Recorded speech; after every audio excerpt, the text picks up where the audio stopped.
Imalotata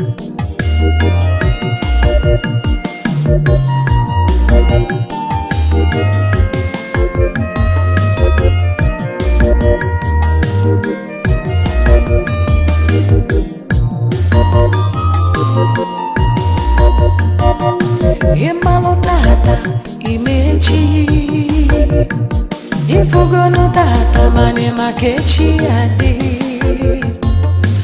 Yesterday has passed away. Tomorrow you really don't know. No one knows tomorrow. Hey guys, my placement has started. I'm so excited for my placement. I'm also excited to share every single thing I want to share with you. If you're watching me for the first time, my name is Ada. I'm also known as the Legal Pepe. In this channel, we talk about relocation, we talk about social work and lifestyle. In short, do well to do what you are seeing above. You like, you subscribe, and you hit the bell notification. Now, in my last video, I talked about the breakdown of social work. That is the different stages you're supposed to pass through. And in one of them, I talked about placement, and that is what I'll be talking about. When I originally thought about vlogging my placement experiences, I thought it was going to benefit only social work students. But as I have started my placement, I can tell you for a fact that this video is going to benefit every single person. Every single person. Don't worry, I will give you all the gist. I will give you all the gist of the kind of place I am working in right now. In short, this video is going to be in 4 parts. So just relax and enjoy. But the most important thing I want as I'm putting out this video is for you to tell me if you want content like this. Because as long as you want such content, I will give it to you. I am filming this video today, which is the last day of the first week of my placement. What this means is that I have done the first week of my placement and I am filming this video to tell you all about it. Earlier, I said I have divided this video into 4 parts. So the first part is introduction. Okay, I'm not going to tell you exactly where I'm working because of course my privacy is very important to me, and more importantly the privacy of whoever will come across this video. But I'm going to explain the organization. The organization caters for the welfare of women who have experienced violence. So it's a strictly feminist organization as they strongly uphold the values like the equality of the sexes. I felt so happy when that was my placement. In fact, I wanted an organization that dealt with advocacy, especially for women, and I got that. Although, when I finally got the organization, I was feeling, can I do this?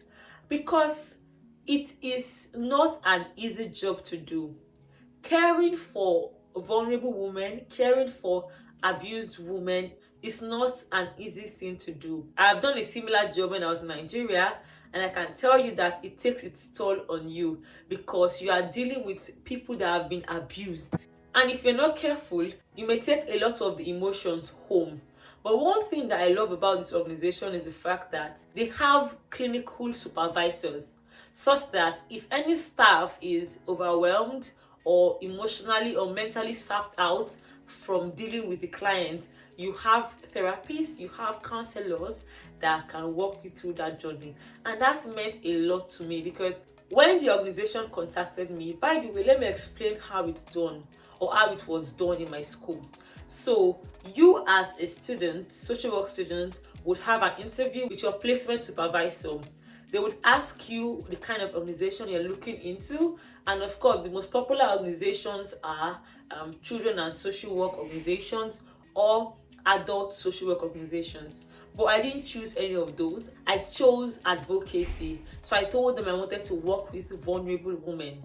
Now after that interview session or meeting with your placement supervisor, that does not mean that where you've told them you want, they are under an obligation to give you. No, but they are going to put your interest at heart. And the reason I said so is sometimes you may want a particular organization, but they don't even want you because organizations have a right to reject you. They are not seeing you at first, but based on your CV, they can decide whether they want you or not. So that's it. So for whatever reason, some organizations may not want you, and at that point it's the organization that wants you would have to go to. So it's not compulsory that where you want is where you would be taken to. But I was really praying to be taken to where I wanted. And another thing I told my placement supervisor was the fact that I wanted a place that was close to my apartment. That's because placement is free. You're not being paid for placement. Even your transport, the organization is not under an obligation to cater for your transport. Some are that nice, but some others are not. So imagine incurring losses. So you go for placement Monday to Fridays and it is free. I'm telling you all of this in case you are an aspiring social work student, so you would know all of these things, so you know that it is not biz, but there are so many rewards, and that's the most important thing for me. So I told my placement supervisor that please, I want a place that's close by, and to the glory of God, because I was so happy that my placement is a walking distance, and that meant the world to me. So God did it for me, and my placement supervisor also did it for me. She ensured I got into that organization, or she ensured I was offered an interview in that organization. The irony of it all is that the organization I'm currently working in did not want any students, and that's because they're going through a lot of changes and they did not want the added stress of a student. But according to what my boss said during the interview stage, as soon as I started talking, they knew I would be an asset to the organization. Of course, that makes me feel so good. So the interview went so well, and I asked questions because for me, I'm not seeing myself in a lower position.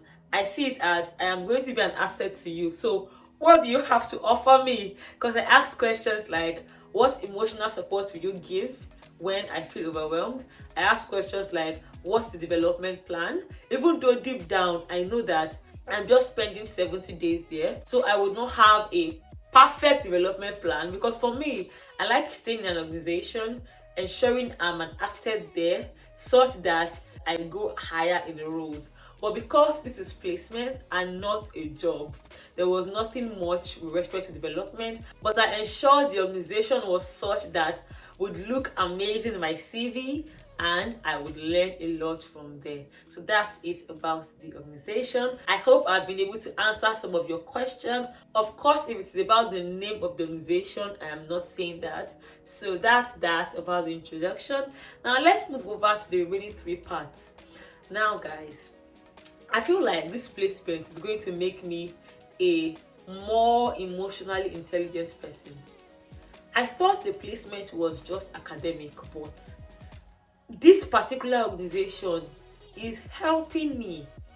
I am learning a lot, a whole lot about emotions, about vulnerability, about abuse, about violence, and as each week go by, I would be explaining and chatting with you about the things I'm learning. The only thing is I want to know that you want to hear what I have to say, because if you don't, then I'm wasting my time. So please like this video, comment, let me know you really want a content like this, because left to me, I want to be shooting this kind of video every week, and I am going to ensure that the graphics is such that when you see it in my video amongst my other videos, you just know that okay, this is for social work, and you will click on it and watch. So now I'll be talking about the second part. All of this will be about the survivors, that's the clients I'm working with, and these are the things that I have learned in just 1 week. In my very few interactions with clients, I have realized that their level of self-blame is crazy, and it's just so sad. I feel incredibly sad when I hear someone say, he raped me, but it's my fault. I blame myself. I should have stopped it. I should have done something. It breaks my heart. It really breaks my heart, because you are the victim. Like, you are the victim. You're not the villain. So you should not inherit something that is not yours. By the way, I should have dropped a disclaimer in the beginning of this video. If you are highly sensitive about things that concerns abuse, maybe this video is not for you, because I'm going to be talking about a lot of people that have been abused and it may trigger you, and I would not want that. Now, if you have been abused and you are still healing, this video may be good for you because you may understand a lot of things, especially from the point of view of a professional. I'm not yet a professional, but I'm training to become a professional. So this video could be useful to you. But if you are the type that any small thing, any small comment about rape or violence makes you so anxious and agitated, then this video is not for you. So as I was saying, a lot of them self-blame. For some reason, they look for a way to absolve that person of the guilt and make themselves feel guilty. And I think maybe that's the way a lot of humans are. It's easier for us to feel we are at fault than someone else. That's what most people do. Some people it's the other way around. But I think an average person would want to blame themselves because it gives them some sort of control, I think. Because if someone has been raped and this person that has been raped decides to say it's their fault, it gives them the burden, it puts the burden on them. But if they say no, it is 100% your fault, they've lifted off that control, or maybe control is not the word, but that stability or sanity that they've been holding on to, and they've put it on another person, which most people really don't want to. And it's so sad. So one thing we do in our sessions is to challenge those statements. So if you say it's my fault, we'll ask you, why do you think it's your fault? And the more we communicate with the client, they realize that it was not their fault. If you have been abused, it is not your fault. It is not because of what you were wearing. It is not because you went to the person's house. It is not because you did not struggle. Which is another point I will make maybe some other time. That a lot of people think rape or violence is only when there is a struggle. Consent is not black and white. There are lots of gray areas. I'll talk about consent maybe in another week, because for now I had specific things I wanted to talk about, and we've talked about self-blame. Now the third thing I'll be talking about is what is called drama triangle. I never knew what that was until being here. Now, once the victim is abused by the persecutor, the victim moves into victim mode, and it's that victim mode that makes them blame themselves. That's what makes them even stay in toxic situations that they can seek support to leave. They still stay in victim mode. Now most clients would be in victim mode. It's just very few clients that are not in any of these. Those ones, they've maybe processed it internally and they realize that, you know what, I need to do something. So they come to the organization ready to take action. But the vast majority of clients are still in victim mode. Now, when you meet a client in victim mode, it is not your job to rescue them. It is not your job to tell them what to do. It is not your job to give them a solution, as harsh and brutal as that may sound, because if you have a solution, why not give them? But I've learned in just 1 week of placement that humans are so funny. Whilst you are trying to rescue the person, you will be so shocked. The victim will become a persecutor and would persecute you, who is supposed to be the rescuer. Let me give you a typical example. If you have had this experience of maybe you have a female friend who is in a toxic relationship, and you, Ezigbo Madu, good person, you are advising, leave the person, leave the person. You are the one telling them to leave.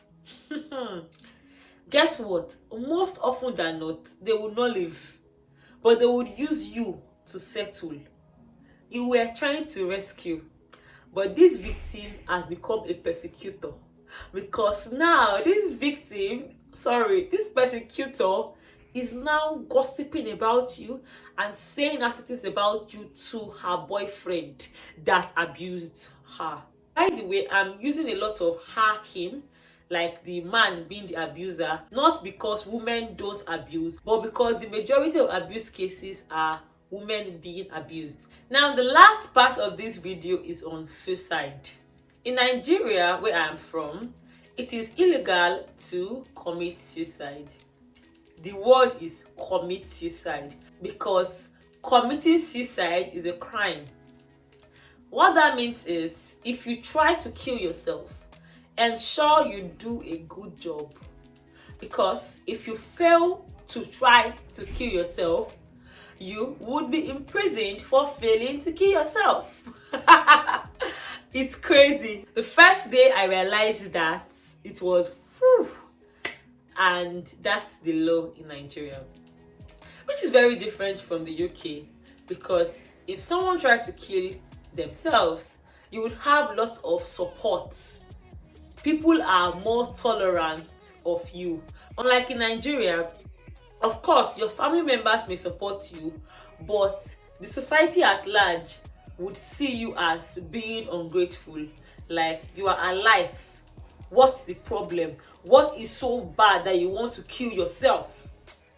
And I understand that viewpoint because I also hold that viewpoint, but not in that manner. Like, my mentality is, once there is life, there is hope. So far you are alive, there is hope. Besides, this thing called death will go round, unless if Jesus comes soon. If not, we will all die. Even though I don't want to hear it, because I don't want to die, but we'll all die. So what's the rush? Calm down. That's my mentality. However, in the UK, it's just different. People are more compassionate and empathetic towards the plight of suicide victims. And the truth is, a lot of people that have been abused are suicidal. A lot of them. And it was a huge shift for me in the knowledge base, because I have known suicide to be illegal, but I have learned that it is not illegal. Like, it is not a crime. So I've grown my vocabulary with respect to suicide. I don't say commit suicide, because you can only commit a crime, and since it is not a crime in the UK, we will say taking your own life. One thing I've learned with respect to suicide is, when you are faced with a client who most likely is suicidal by reason of what they've said, it is important to ask them the question straight up. Like, are you thinking of taking your own life? And that is new to me, because I don't even think about suicide. Like, I don't even think that people think about suicide, even though I know people do. But because it is illegal in my country, it is not in my mind. But in this place, because it is not illegal, you should ask. And when I was trained for the whole suicide awareness, it was a little overwhelming for me, because too many new information. For instance, I would feel so awkward to ask someone, are you thinking of taking your own life? I would feel so awkward. Like, what would they say? If they respond in the affirmative, what would I say? But now I've been trained for that. And one thing about me is, I'm not pretentious about how I feel. So I told my boss that even though I have been trained to cope with people that are suicidal, I am still uncomfortable about it. And thankfully, she's walking me through the path of being comfortable. Because for me to open my mouth and ask someone, are you thinking of taking your own life? I don't know. But as a professional, that's the question you would have to ask, especially if you are going into this advocacy field, because a lot of people that have been abused have thought about suicide. A lot of them have even done it, but it failed. So it's important for a professional to be so knowledgeable about these things, so you are better equipped to support someone. So that is about my first week of placement. It seems like this is already too much information. As you can see, in just 1 week I've learned a lot, and that's how I feel inwardly. Like, I'm so excited, I'm so grateful to God, I'm so grateful to my university and the placement supervisor for this opportunity to learn. This is so different from being in class. I am loving this experience, and I really hope and pray it gets sweeter and better as each week runs by. So guys, let me know your thoughts about this video. It is so important to me. Thank you for sticking around. Please hit the like button, subscribe to my channel, and share to as many people as you think would need this content. And I'm going to see you guys next time. But until then, remain kind to yourself. Bye guys.